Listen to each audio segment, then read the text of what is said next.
Welcome back to Shit Creek Survivors. We share real stories of getting stuck up Shit Creek, the paddles we use to get out, and hope for anyone stuck up their own creek right now. I'm Cam, and today I'm sitting down with Wesley Farnsworth for an incredibly honest conversation about a struggle that thrives in secrecy, pornography addiction. Wesley shares his journey from being a master chameleon, living a life of codependency and seeking approval while drowning in a hidden struggle. We dive into his turning point, how he found his paddle through Celebrate Recovery, and how he learned to change his stars through faith and community. If you've ever felt like you're losing your identity to a habit or a hang-up, this episode is a roadmap for taking the first steps towards the light. Let's get into it. All right, Wesley, thank you for being here today. It's such a blessing. If you would introduce yourself to us and tell us a little bit about maybe your Shit Creek.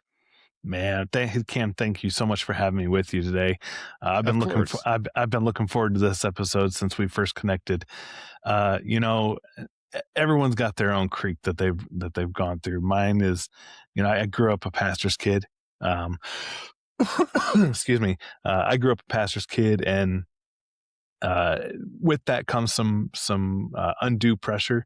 I bet 99% of it was self-inflicted. There we go. That's a good way to put it. Stuff I put on myself that, you had to act a certain way, do a certain thing, and that type of stuff. And through all of that, my parents were awesome. Everybody was awesome, but I really just began losing myself because I was focused on other people and making sure that I was living up to what I thought they wanted. Gotcha. And as a result of all of that, I now know, many, many years later, looking back, that I was really developing a spirit of codependency, which, if you're not familiar with the word codependency, that is essentially caring more about what other people think about you than what you think about yourself and what God thinks about you, more importantly. And so I really started developing this codependency where I was like, man, I was so worried about getting the approval of other people that it started informing my decisions. It started informing the way I responded to people, the way I acted around certain people. And I became what I lovingly can refer to myself as the master chameleon. I became very good at blending into just about any environment that I was in. Didn't matter. I could carry on small talk with the best of them, and I just became the master of small talk, really. Right. I knew enough about enough things that I could carry a conversation, but if you started to try and get deep in the weeds on stuff, you would lose me, and I would make something up and try and fake it. But as I went on in life, that's where my creek really started. The tip of it formed because when I was a teenager, I was out with some friends from work one day, and we're out and we're joking around, and one of them says something about this term that, and everyone just starts laughing, and they're like, ha ha ha ha ha ha, and they're carrying on, they're, bantering back and forth, and I'm like trying to jump in and pretend like I know what they're talking about, and I'm laughing and trying to have a good time. And in the meantime, I'm thinking to myself, don't call on me, don't ask me a question, like whatever, don't do, cause I know nothing about what you're talking about. Right. And I didn't want that to be the case if this ever happened again. And so I went home that night and I looked up this term that they had been joking about. And that opened up this world of pornography to me, and adult content. And so as I began researching, if you will, to make sure that I was informed, so should it ever come up, I would have something to base it off of. The research started to become more than research, which started to become more than an interest, which eventually grew up into a full blown addiction. And it ended up being almost a 20-year addiction. And over the years, I tried to stop many, many times, but I was always trying to do it myself. I would always say, I don't have a problem. I can stop whenever I want to. It's not really a big deal. I'm not hurting anybody else. I'm only hurting myself. Right. I was doing everything I could to explain it away to justify it. Right. Which, if you've ever dealt with any kind of addiction, that's exactly what you do. And so Yep. for many, many years, I tried to defeat it myself. And I could never do it. And I would pray and I'd be like, God, please take this from me. I can't do it anymore. I don't want it. Take it from me. Um, Right. but I would say that one moment, and then the next moment I would go back to trying to do it myself. Yeah. And so while I was giving him control, so to speak, I was never really giving him control. I was Yeah. doing the lip service. Um, And that and so tears you apart too when it's it happening does. because And you want to do it like you with full heart. You're like, God, please, and then you find yourself jumping right back into it. I can totally relate with alcohol, with all that kind of stuff. Yeah. well, see, and that's just it. It doesn't matter what it is, whether it's alcohol, pornography, drugs, food. It doesn't matter what it is. It's the same thing. And that's what Hmm. um, and so for a long time, I just kept going back to it and I was never able to beat it. And so finally I just kind of was like, I was sitting in church. Now, mind you, at this time, I'm now in my adult life. I'm still going to church every single day, just like I did growing up, or every single Sunday, excuse me. Um, I was very active. I was leading a ministry in the church. And life was going pretty well, for the most part. And I remember going to church one Sunday, and they announced from stage that the church was going to be starting this ministry, um, and it was called Celebrate Recovery. And I was like, "What is that?" Hmm. But then I was like, my brain immediately went, "Oh, recovery. Well, that's drugs and alcohol. It's not me. Like, whatever. I don't have that issue." But then they started explaining a little bit more about what Celebrate Recovery is. And if you're not familiar with it, I'll give you a quick rundown. A Celebrate Recovery is a Christ-centered 12-step recovery program. Um, we have 12 steps, everything just like you would at AA or NA or SA or any of the other insert letter A here's Right. recovery programs. Um, but the difference is all of the other recovery programs essentially allow you to choose your higher power. And Celebrate Recovery, our higher Hmm. power is Jesus Christ. And now I hear you saying, okay, but it's for drugs and alcohol. Well, only 1 in 3 people that come to Celebrate Recovery are there for drugs or alcohol. The rest of us are there for life issues. And Really. that's what I love about Celebrate Recovery is it's for anything. It can be for Uh, overeating. It can be because you hate the color blue. It can be a broken relationship. It can be because you pick your nose. It really doesn't matter what it is. It's for any kind of a life issue, or any hurt, any habit, any hang up. Um, yeah. and so they were explaining all of this from stage, and I was like, wow, that sounds pretty cool. Maybe I should check it out. But then again, the codependency side of me started, like, the little devil on my shoulder, Hmm. if you want to talk about it that way, was like, no, you can't go because what are they going to think about you? What's going to happen to you? You're going to be, you're going to get told to leave the church. All of these things, that worst case scenarios, just Oh yeah. bombarding me left and right. Cause he wanted to keep me in denial. He wanted to keep me in fear, and he being the devil, the enemy. Hmm. And if you're stuck in some place, 99% of the time, I'm going to say it's the enemy, um, doing everything he can to keep you there because that's where he has power over you. Um, Hmm. and so he was, for a while, for a couple of months at least, I was kind of going back and forth like, man, I should do this. I should, um, and so finally, after a couple of months, I was like, okay, I've tried to beat this thing for so long on my own. Like Hmm. something has to change. And so I was like, okay, I'm going to go. I'm going to go check this meeting out, just see what it is. And so I pulled into the parking lot and I sat in the parking lot, and this weight came over me, and it was like, I don't want to go in there, Hmm. and everything that I'd been hearing, all those lies the enemy had been telling me was just come flooding back in. And it took me a couple of minutes before I was like, okay, I'm going to go in. And I told myself, I'm going to go in, I'm going to sit in the back row. I'm going to Hmm. participate. It's not a circle of chairs like you would see in the movies. When you think of AA, it's Right. not this big circle of chairs in this dark dungeon of a basement.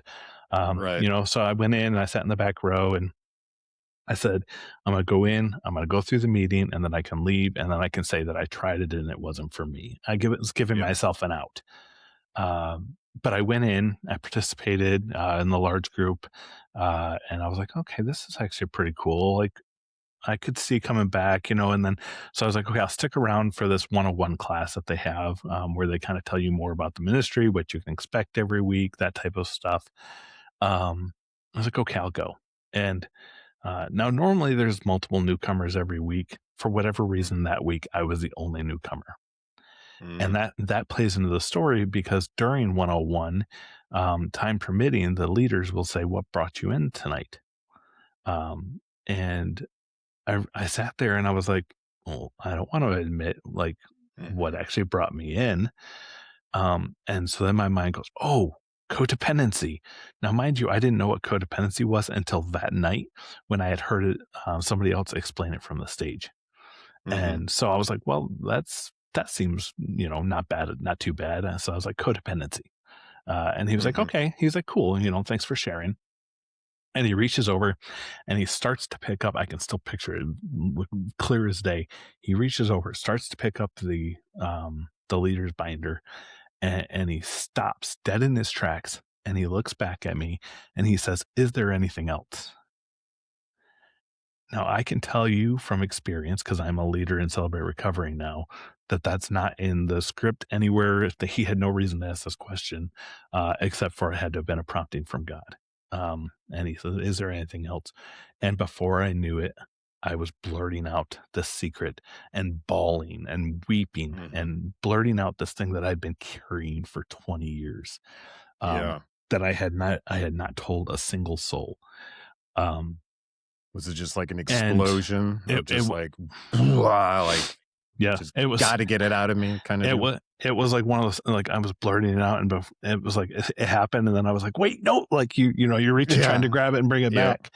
And then it blurts out, and I'm like just bracing myself now for everything that the enemy had been telling me was going to happen. I'm Mm-hmm. waiting for him to look at me in disgust. I'm waiting for him to look at me in shame and to tell me I need to leave the building and like all these things. Yeah. And what ended up happening was the exact opposite. Instead of shame, I was looked at with love, and just instead of being told I need to leave, I was just saying, he said, verbatim, "Thank you for your trust. That Mm-hmm. you're a brave man for admitting that." And it was in that moment that every lie that the enemy had been telling me was defeated, and Mm-hmm. this switch in my head was flipped. And my road to recovery really began. And now I'm just over 6 years clean. And it Awesome. has been it has been just this journey of learning more and more every single day. Somebody gets up and shares their testimony. I'm still very active in the ministry, as I said. And every time somebody gets up and shares their testimony and they're talking, I was like, hey, I can relate to that. Or, man, Mm-hmm. I never thought about it that way. And it gives you something else to kind of unpack in your own life. Oh, yeah. And so it's a constant journey of learning. Um, and so as I began working through these steps and I started working my recovery, um, about 4 years ago or so, I started, actually, it was about 2019, 2020. I started sharing my testimony and Celebrate Recovery. Um, I worked through the 12 steps, and I got to the point now where I could share my testimony and I could talk about it. And I started doing that. Mm-hmm. And I was getting good feedback left and right. So I was like, okay, cool. So I started going to other Celebrate Recoveries and sharing my testimony and sharing the things that God had done and how He has helped me beat this addiction and everything. And it was around then that I was sitting there. This was 2019. I was sitting there and somebody shared their testimony. And this, I'm like, kind of get to where I am now.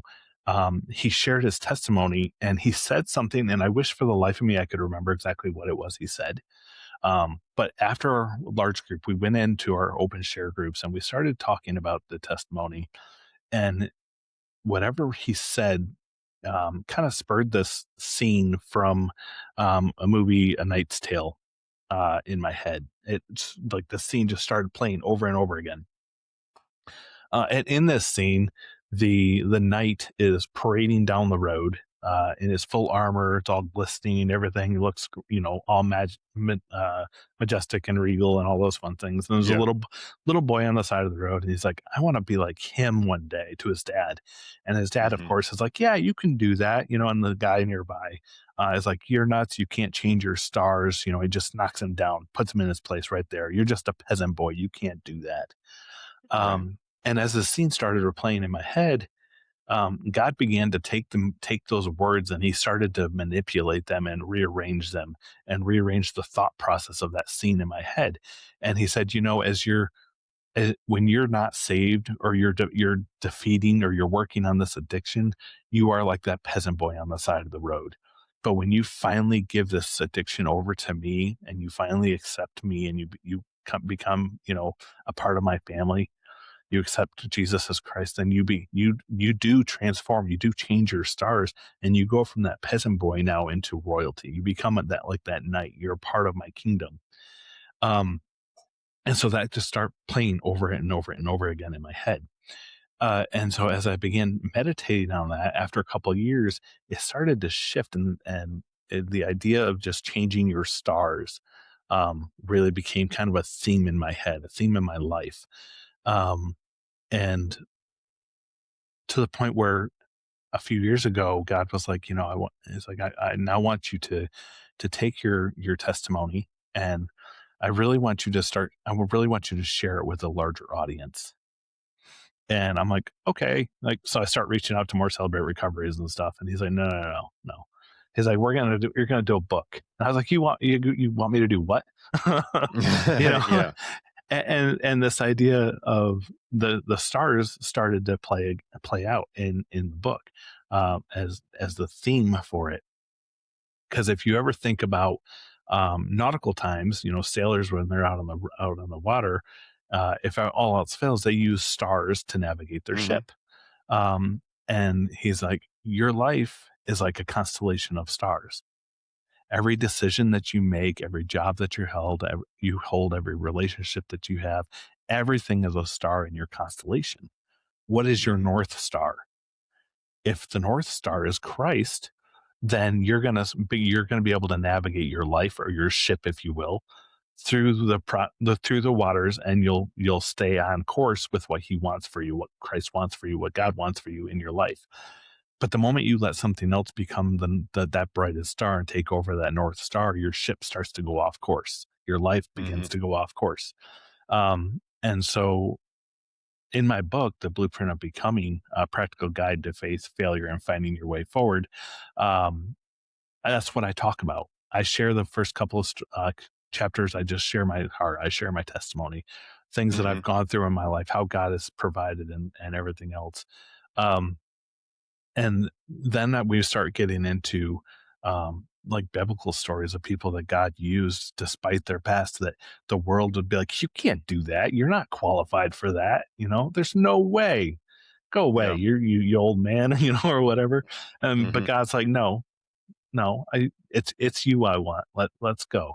And they say yes to God, and God uses them in really big ways. And now there's stories that we say every single day, that Hmm.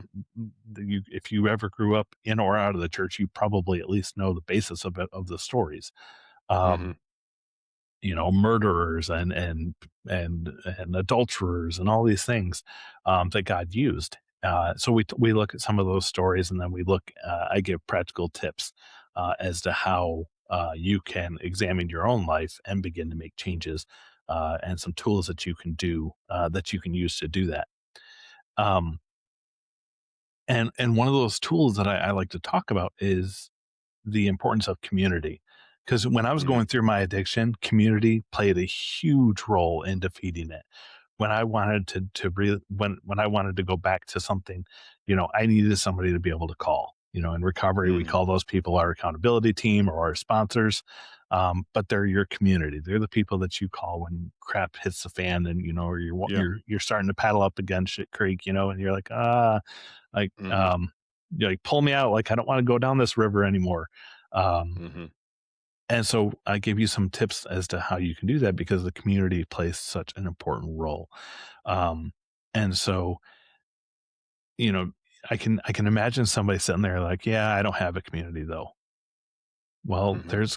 there's community out there. You just have to be willing to find it. Yeah. And that's where I'm like, go to a recovery meeting, in Celebrate Recovery, we say, come and give us, 6 weeks, give us 6 meetings, 7 meetings, whatever it is. If you don't like it, we'll give you your misery back, because Mm-hmm. you have to find the community that will support you and allow you to be real and just be transparent with, and will love you despite what you're going through. Yeah. And there's people out there that will do that. Well, the same thing is true about the book. As you're going through my book, you can do it yourself, and that's great. I encourage you to do so, but it works better if you do it in community, because as you're Mm. going through the book, God's going to start to open things up in your head and your mind, and you're going to be like, oh man, that's what I need to change. And so I encourage people to go through it as a community group, as a small group, whether it be friends or through your church or whatever it is, because now as you're going through things, you can be like, yo, this is what came to mind. And now Mm-hmm. you're sharing with friends, and friends are sharing with you. And now you have that community aspect right there. You have Yeah. instant accountability team that you can support, and they can support you. And likewise. So if you go out to my website, wesleyfarnsworth.com/start, I actually have a free guide for my book that you can download there. There's a leader's guide and a participant's guide that takes you through my book, and turns it into a 10-week study. Oh, cool. And you can go through it chapter by chapter and just be there to support each other and encourage each other as you begin reorienting your life or your ship to the Mm-hmm. to the proper North Star. Um, and so as I've been going through all of this, I'm like, okay, like I got the book out. The book came out October 14th of this year. And I was like, okay, Congratulations. thank you. And so I was like, okay, God, like I'm done. Like we did it. Like and he's like, okay, now we're going to go further. I'm like, I'm going to do what? He's like, now we're Mm-hmm. going to take it further. I want you to start doing podcasts, like start telling more people. I was like, well, fine. So Yeah. I start opening the door, and I start going out looking for, like, I don't even know how do I find a podcast to be on? Like, so I Mm-hmm. just start one day. I was like, okay, I just sit down on the internet and I start randomly finding these sites that I can message podcast hosts on and stuff. And I was like, okay, fine. Start sending out some messages, not expecting anybody to get back because they don't know me from Adam, all this stuff. And doors just start opening, and I'm like, oh, okay. So now I'm like 2 months in now, and I've done 20 plus interviews that, Oh, wow. and so I'm like, okay, all right, God, all right, I'm doing this, let's do it. And so I started doing these interviews, and I'm at church one Sunday, and he's like, okay, he's like, now I want you to start speaking. Like, you want me to do what? I want you to start speaking. Like, see your pastor up there? I want you to start speaking on stages. And he at one point, he actually gave me this vision where I'm like standing in this arena full of people speaking. And I'm like scared out of my mind because I'm not a public speaker. I've always had this fear of public speaking, which is kind of funny because my career is in public relations. And, but I'm like, but he's like, yeah, you're, and I was like, no, so for a week I fought with him, and I was like, no, I can't do this. Like, that's not me. You meant the person next to me. I stood up, when you shot the arrow of inspiration or whatever, you had to have not mean me. Yeah. And so I fought with him for a week. And the next Sunday I go back to church, and he's like, hey, he's like tapping me on the shoulder. He's like, hey, you know what? I still want you to do it. And so I was like, fine. I was like, if that's what you want, like, he's like, okay, well then I want you to go up to your pastor and offer to speak for one Sunday for him. And I was like, you want me to do what? and so I was like, okay. I was like, so I went up to him and I was like, this is what I feel like I'm supposed to do. And I just laid it all out. And the pastor was like, okay. He's like, I don't know, when or if or how or anything like that, but let's talk, we can talk about it, that type of stuff. Um, Now, let me backtrack just a couple of months, because just a few months prior to all of this, to him giving me this prompting, some friends of mine were kind of, I say they were joking with me, but that's not really I don't think that's really what was happening. I think seeds were being planted, because back in April this year, I became unemployed. Hmm. I lost my job unexpectedly, for the second time in 2 years. And so, as I'm sitting here and I'm unemployed, and I'm getting denial letters left and right and up and down and every angle, they're just Right. flooding in. My friends are like, you should consider being a pastor. You'd be a really good pastor. And I'm like, no, no, ha ha ha. I'm laughing it off. I'm like, that's not me. That was my dad. That was my dad's dad. That's not me. Um, Mm. and so now fast forward a couple of months, and I'm getting this vision. And then God's like, hey, this is what I want you to do. And so during all this time that my friends are joking with me, one of them every now and then will go and speak at a local church here in the area, that is without a pastor. And he's like, you should message them about going and speaking there. And I was like, no, like, I'm not a pastor. I don't speak on churches like that. And I played it off.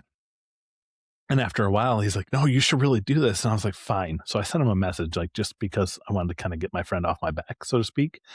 And so now here we are, and I'm standing up front, and I'm telling my pastor all this stuff, and we're talking, and he's like, let's talk about this further and all this fun stuff. And I was like, okay.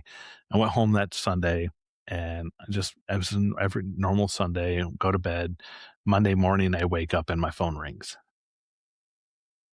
And it's this church that I had randomly emailed months ago that I had not heard anything from. Wow. Because I never expected it, and I never expected to hear anything. They don't know me from Adam, again, they don't know my story. They don't, and it's this church. And like 5-10 minutes later, we're hanging up the phones, and I've got 3 Sundays booked to come and speak at their church. Whoa. And I'm like, okay, God, like, Yeah. and so I start going to church, and I'm just like, kind of, I'm like, okay, like, I'm starting to kind of like mentally wrap my head around this, you know. Hmm. And a few weeks go by, and my friend calls me, and he's like, hey, the church that we do CR at, he's like, our pastor just resigned, and the board elder, or the board chair, or whatever his title is, um, would like to know if you'd be interested in speaking at our church. That's so And, cool. and I'm like, okay, like, yeah, if that's, if they're inviting me, I'm happy to come do it. And so now I've, as of this recording, I've spoken there a few times, Wow. with more Sundays already scheduled that they've added on to what they've asked. And, it's just been this thing, as I've been giving God my yes, doors have been opening. Um, Yeah. and and it's all revolving around this addiction that I was so scared to talk about for the longest time. And now I'm able to go in and share my story, and I'm able to share lessons that I've learned over the years, and just be able to help people realize that it's okay to not be okay. Hmm. So now I'm sitting here, and it's November, in the middle of November, and um, it's a Wednesday night, and I'm doing some podcast interviews and stuff like that. And I get off the podcast interview for the night, and I hang my headphones up, and I stand up, and God's like, hey, hey. And I'm like, now what? and and he's like, do you remember that podcast idea that I gave you like years ago that you never did anything with? I was like, yeah. He's like, now's the time. And I'm like, God, I'm unemployed. I don't have money for this. Like, podcasts aren't free. There are some costs to do it. Yeah. I don't have the money for it. So if you want me to do it, I'll do it. I'm not going to fight you. I know how that ends. Like, but you have to provide. The ball's in your court. Well, if there's one thing I learned, you don't challenge God. You know. The next day, Thursday, the very next day, I go to Celebrate Recovery meeting, and one of the leaders walks up to me, and she hands me this envelope. And on the envelope has my name written on it, and it says, "From an anonymous source." I open the envelope up. What's inside? The cash that I needed to be able to pay for the subscription to be able to start my podcast. Whoa. And I'm like, okay, got it, God. I just start I literally just start laughing right there in the spot. Yeah. And I'm like, okay. So I went home that night and I started my podcast, Unmasked with Wesley Farnsworth. Went home, I signed up, I recorded my introduction, my trailer for the show. And I was like, okay, I recorded it, I put it out there. And I was like, and I've never done a podcast before as a host. I'm like, I don't even know where to find guests. Like, how do I I don't know what to do. And so I was like, you know what? I was like, okay, friends I know, like, who do I know that has those testimonies? Well, I'm in recovery, so I know a lot of people that have testimonies. And so I just started messaging a few of them. And I was like, oh, wait, there's this platform that I'm on that I've reached out to guests. I was like, well, let me go out and look. And sure enough, I created my show on there. And before I know it, I have people just messaging me left and right and up, like from every angle, Facebook, different platforms. And, now I've got 40 plus episodes that I've recorded.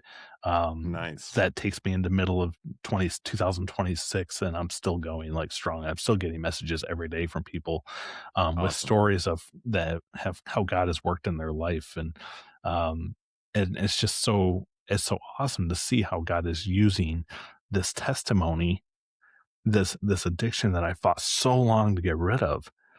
And he's now bringing it full circle, and he's now using me to be able to share my testimony with others and now give people a platform to be able to share their own testimonies on and help people realize that, you know what, if you're listening to this episode today and you're like, man, that's me. Like I can identify so much with with what you've shared here today, but I don't know where to start, or that sounds awesome, but that can't be me because I've done this or I've done that or, or whatever it is. Well, I want to tell you two things. Okay. If you're telling me that you don't know where to start, the very first thing that I'm going to tell you to do is just take a step. Take a step in the direction of healing. Whether that be uninstalling the browser that or the social media tool that you often find your viewing stuff on, or or emptying all the bottles in your house that you like to drink, or throwing away all the sweets if that's what your choice is. Whatever it is, just take a step. Or maybe it's just reaching out to a friend that's a really good friend, and be like, hey, this has to change. Because I guarantee you, if you feel like something in your life needs to change, the friends that are around you, they already know. They're just waiting for you to come to that realization. They already know that you have a problem because it's probably become pretty evident in one way, shape, or form. But life changes can't happen until you're ready for them to happen. Until you've hit your own rock bottom and you've identified that, you know what, I see those rapids coming up ahead in the creek and I don't want to go through them again. You've hit that rock bottom and you're like, now I need to get out of the creek. Yeah. So take a step and share it with somebody and just start making small steps. And that's what everything is a small step. It's not a giant leap. You're not going to be able to do it overnight. It's small steps. Yeah. You mentioned that codependence, and man, I know personally, after you explained what it was clearly, that I put getting sober, I put getting better, I put any recovery to the side because I was more scared about what people might think of me and how I would be titled in this way than I was about myself. I cared more about their kind of like their what they thought more than I cared about myself. And everything changed when I had to flip that. When I had to be like, I'm worth more Hmm. than what these people could possibly say. Now, the truth is, these people probably weren't saying anything, but I'd created this world in my mind where I'm like, I can't look this way. I can't do this. I've got to be like right in the middle of the boat, which is really like a survival instinct. You Yep. know, it's really good at being part of the herd because we know even in the animal kingdom, the ones that are weak or injured on the outside of the herd, they're the ones that get picked off.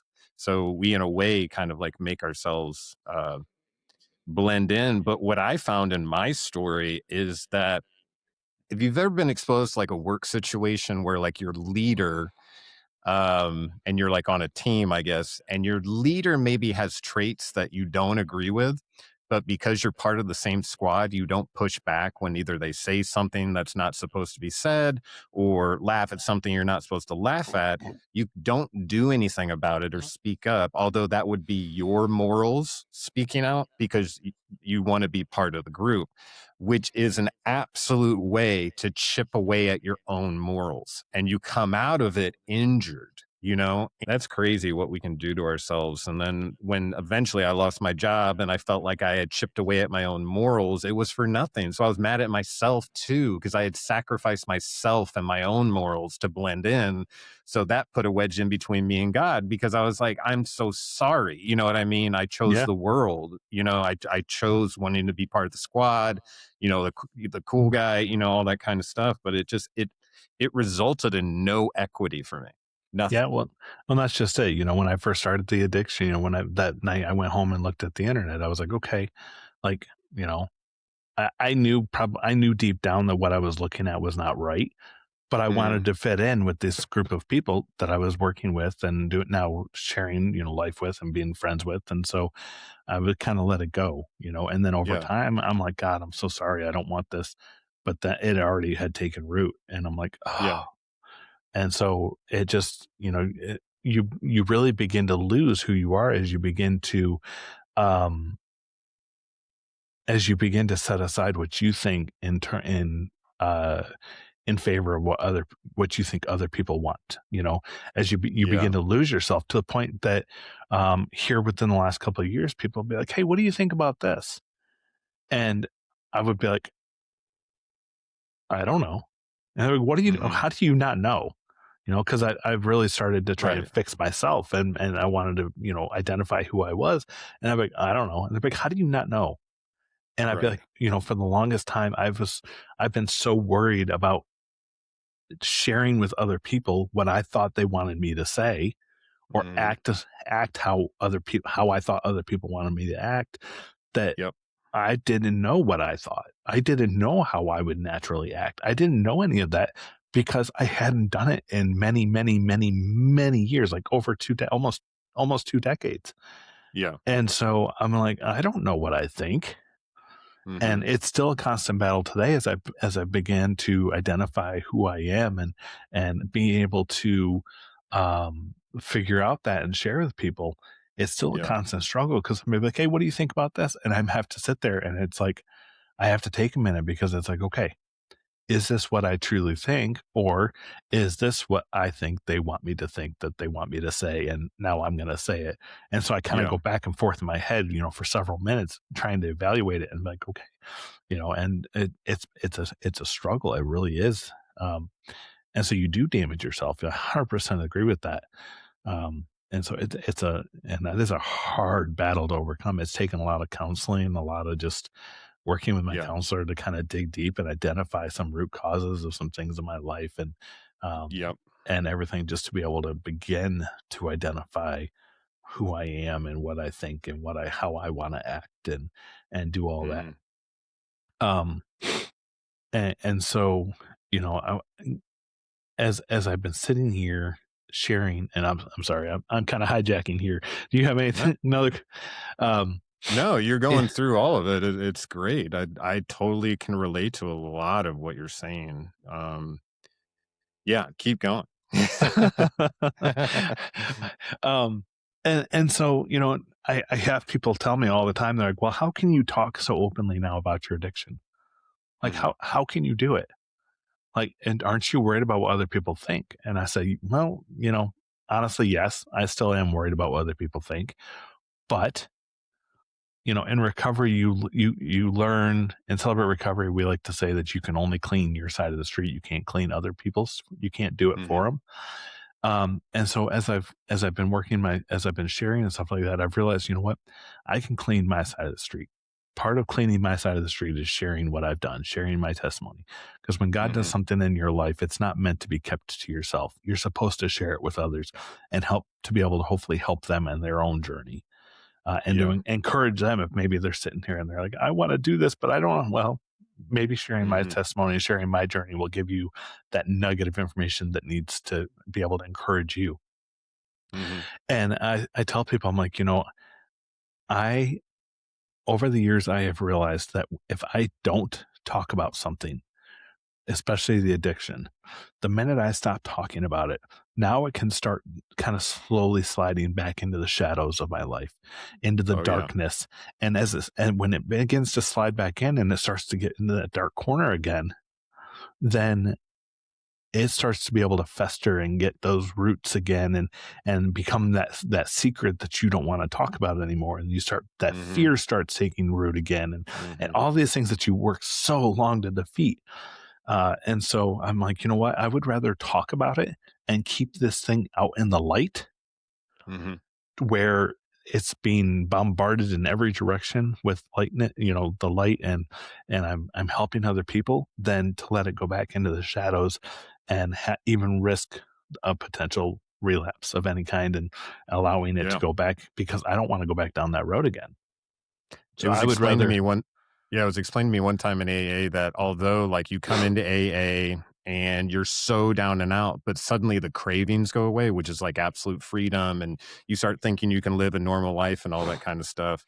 And we remind ourselves that our addiction is basically in the parking lot of the AA clubhouse doing push-ups, just waiting for the moment when like life arrives and it's a situation where it's either sad or even good, something that like just triggers something, a holiday. We got Christmas coming up for a drinker, yeah, drug user, or whatever it may be. That's a tough time too because you're going to be around people. It's weird. All right, so like addiction with the things that we're talking about, like let's talk about alcohol, we'll talk about food, we can talk about pornography. The world tells us that these things are okay. yeah, That's the problem. Is like the world is saying it's okay, but then your moral spirit, God, your leader, whatever it is, that it doesn't line up the same way. So you almost start doing a evaluation with weight. Well, like my friends do it. People say it's okay. If it's like runs in your family, well, I'm not like them. You know what I mean? So you think you can live in the world and yeah, have God too, and it just doesn't end up working out because you're sacrificing yourself. And it's funny. And if we are going to talk about like the enemy, what else would the enemy want you to do but self isolate, be scared, and be shameful? yep, I heard recently that like guilt is being sorry for doing something, shame is an identity. And I yeah, lived in that identity forever. We can talk about it later, and a lot of people have heard about it already on the show, but I went through some childhood trauma where an adult taught a couple kids an adult game and then told those kids that they were going to hell and that their parents wouldn't love them and all that kind of stuff, and literally said to two 5-year-olds that if I told my dad, who was a police officer, he was going to kill my friend's mom. You know what I mean? So it's like you're dealing it I'm not even sure how I got down that road, but it's like trauma and all this kinds of stuff that we live through. It all kind of creates, um, like for a person who's told that they're not going to be able to go to heaven, that they're not lovable, that they're broken. What do they want? They yeah, just want to be loved. They want to yeah. know that they're not broken. And you Well, and don't that's find that by self isolating. You find that by what you said, finding community, living authentically to who you are, and attracting the right people compared to living in a way that's not even you to attract people that maybe you wouldn't even want to be your friends, but would Yeah. be socially acceptable, So Well, it's that I go back to a saying that I often hear my parents say, and I'm sure if you've hearing you probably have heard your parents say this too, or at least somebody. Well, if they jumped off of a bridge, would you do it too? right. And so when you think about that, like, yeah, well, okay, if that, yeah, they drink alcohol, or yeah, they drink, or they watch pornography, or yeah, they eat too much, or yeah, they do drugs, or everybody's life is different though. We're all made differently. What's a Hmm. problem for one isn't going to be a problem for another. And you have to Right. listen to yourself and listen to that inner voice, that conscience, that your higher power, God, telling you, hey, you got to cut this out of your life, because Hmm. this is not for who you are. And I have I have people they're like, well, I can do it on my own. I don't need community. And I'm like, okay, let's use this example. It's now, we're recording this episode on December 18th. Okay, so we're approaching the new year. What's the number one thing that everybody does on New Year's? They make a resolution. What's the number one resolution? I'm going to go to the gym and get fit. Okay. Hmm. So everybody goes, I'm going to join this gym. I'm going to get fit. I'm going to do this awesome stuff. And they go to the gym and they start working out for a couple of weeks, and like, yeah, see, I can do it myself. Ha, yeah.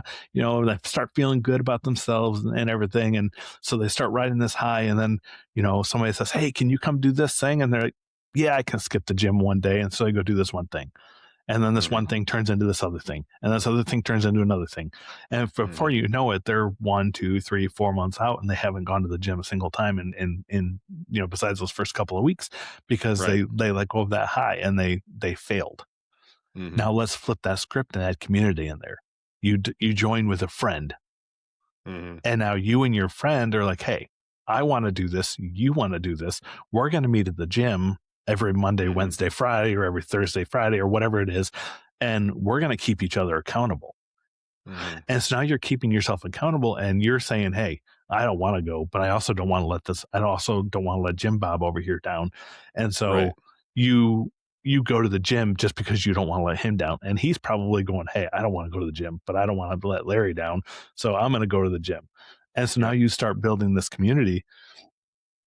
You have somebody to keep you accountable. You go, you're starting to find success. You're starting to see each other, every day. Your relationship is deepening because you have this thing that you're bonding around. You're Yep. meeting new friends at the gym, Hmm. and you're starting to build relationships there. And before you know it, you're not, well, you might be addicted to the gym, but Hmm. the point is, it's the community Yeah. that helps keep you accountable and keep you moving towards your goal.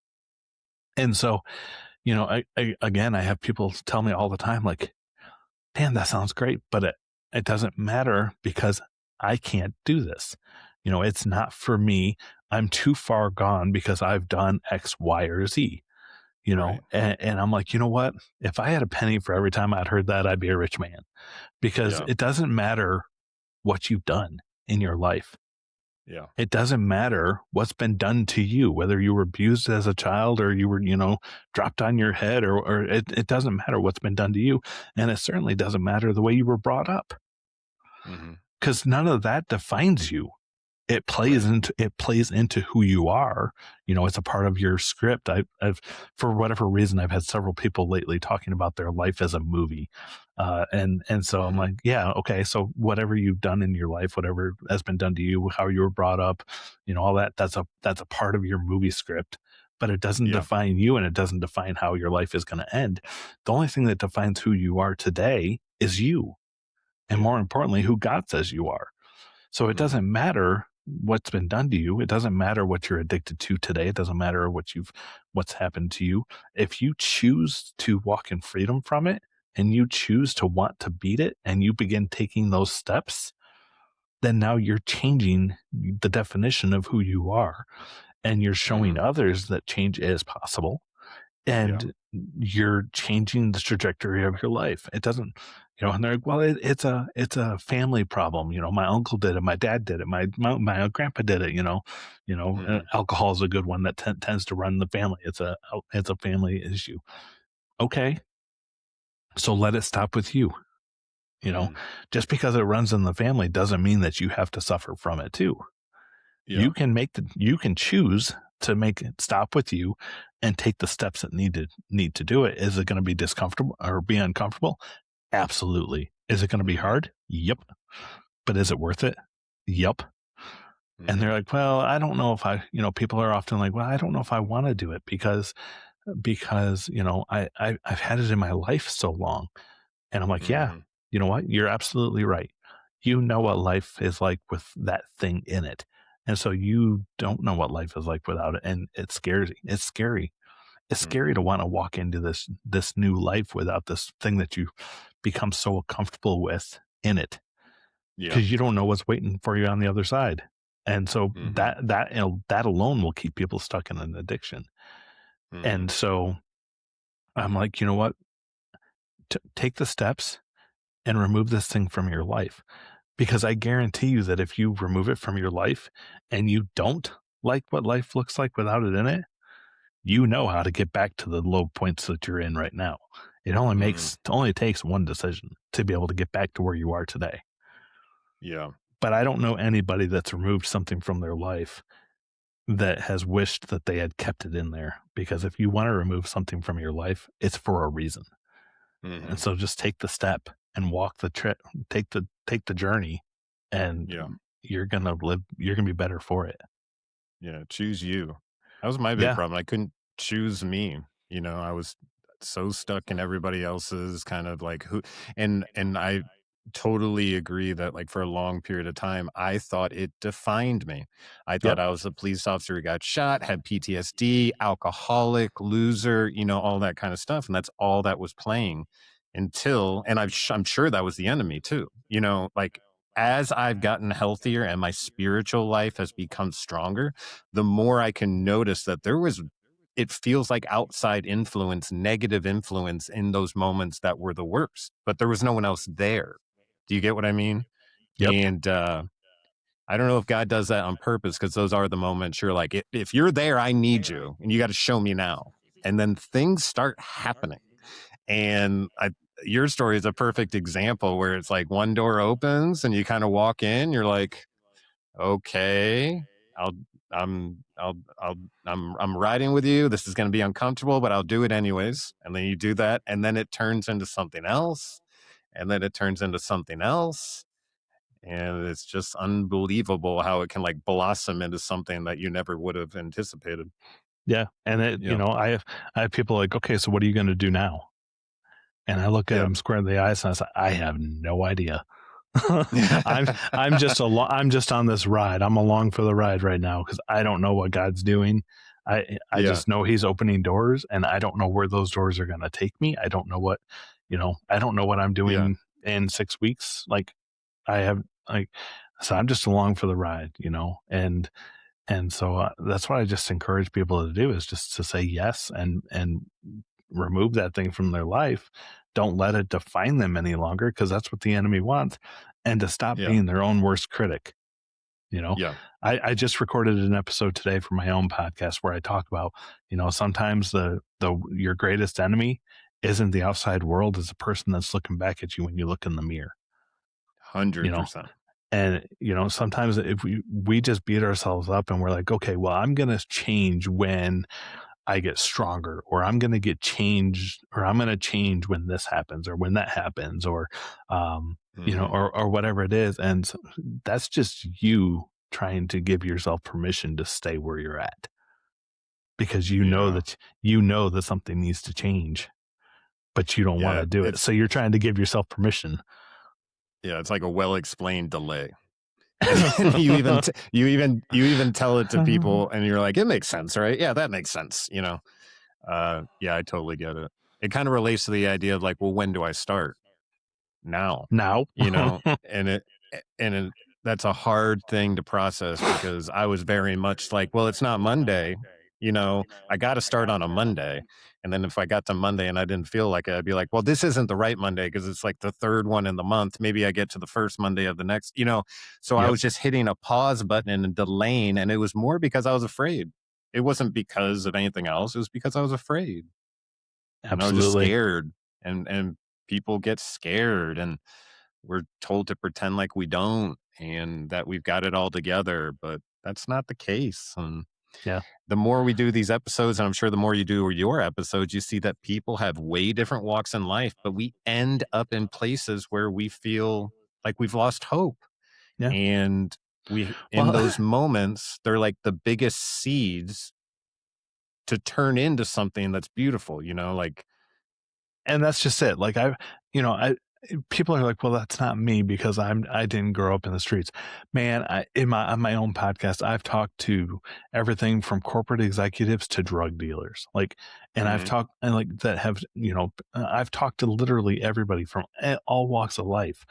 I've talked mhm, to people that were born that were told that they weren't going to, they had like a 30% chance to live. I've talked to people that were literally shot and left for dead. I've talked mhm, to, people that dealt drugs for 10, 20 years and now have multiple year, 40-year ministry traveling the world speaking, for God. Like I've talked to people from all walks of life, and if there's one common theme is that they all decided that something needed to change. mhm. And when they finally admitted and let that change happen, their lives started to get better. Yeah. And so I don't care who you are. I don't care, as you're listening to us talk today, like, I don't care who you are. I don't care what you do for a job or if you even have a job, because it doesn't matter. Mhm. If something needs to change in your life, change it. Yeah. Mm. Yeah. Absolutely. I don't think God's going to be too concerned with what our business card says. He's going to be more concerned about what we did while we held that title in Yep. his honor. And so you were saying, like, on a daily basis, it gets tough because you're like, what am I supposed to do? And you can get sporadic compared to just being like, I'll do whatever you tell me, Lord. Just, Yep. and like coming to terms with that. Um, yeah, it's a Yeah. beautiful thing. God doesn't care about a resume. That's a worldly thing. God doesn't Yeah. care about the resume. He looks at the heart.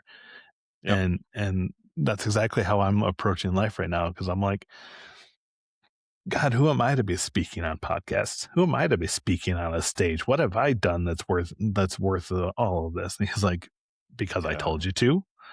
And so, Yeah. like, now I'm opening myself up to speak on Sunday mornings. I'm opening myself up to travel the country and speak on stages and men's groups and Yeah. whatever, and just recovery groups or whoever wants to have me share my story. Is anything going to happen from it? I have no idea, but I'm opening the Well, door and I'm putting myself out there, and the rest of it's in God's hands. I'm doing what I yes, was told to do. exactly. Exactly. And you have no idea what those words spoken and the ears that hear them may the changes that could create and the thoughts that may create change and all that kind of stuff. And that's the equity. Like, it would be awesome if we cross over into heaven, we get to see how big those trees got. You know what I mean? After Yeah. scattering seeds and hoping they hit uh, fertile soil. Yeah, I absolutely. mean, there's no greater reward when we talk about sharing your story. There's no greater reward than sharing your story and have somebody come up to you and tell you that it spoke to them. Hmm. I can remember this one time I shared my story. And this was completely spur of the moment, unplanned. Like, somebody else actually shared their story and it's kind of spoke to me. Um, and so I was like, okay. And so I raised my hand and I shared my story. And that led to this complete stranger, never met him before in my entire life, come up to me like, "Hey, can we talk?" Hmm. And I was like, "Okay." So we excused ourselves from the room, went out and talked. And he just was like, "Dude," he's like, "You just told my story." He's like, Hmm. I need help." And so right there Yeah. and then I was able to help him, because you never know where sharing your story, what it's going to do for somebody. Yeah. And Yeah. but to get there, you have to take that first step. Yeah. Yeah. It's I like the saying that, like, all that fear that you're feeling that's keeping you in the place, it looks like it's, a mile deep, that big lake in front of you, but the truth is it's only an inch. It's like if you were to step out in the water and suddenly be standing on it, you're like, oh, I can do this, Yeah. and compared to just sinking like a stone. And that's what it feels like a lot of the times. That it's funny how we hold ourselves back. Yep. Well, sir, it has been an absolute pleasure speaking with you. Let's set it up so I can be on your podcast as well, so we can help more people. Um, and I really appreciate you sharing your story, and especially how you've grown through it. You know, those steps that it took. It's going to help a lot of people. And besides that, sir, God bless. God bless you, man. Thanks for having me, Cam. A massive thank you to Wesley for his vulnerability today. It's a huge reminder that while isolation feeds shame, community starves it. So your past, no matter what it looks like, does not define your future. And as Wesley said, God cares way more about your heart than your resume. If today's episode hit home for you, or if you're navigating your own recovery journey, please reach out. You don't have to paddle through this creek alone. Don't forget to subscribe, leave us a review, and share this with someone who might need to hear that they too can change their stars. We'll see you next time on Shit Creek Survivors.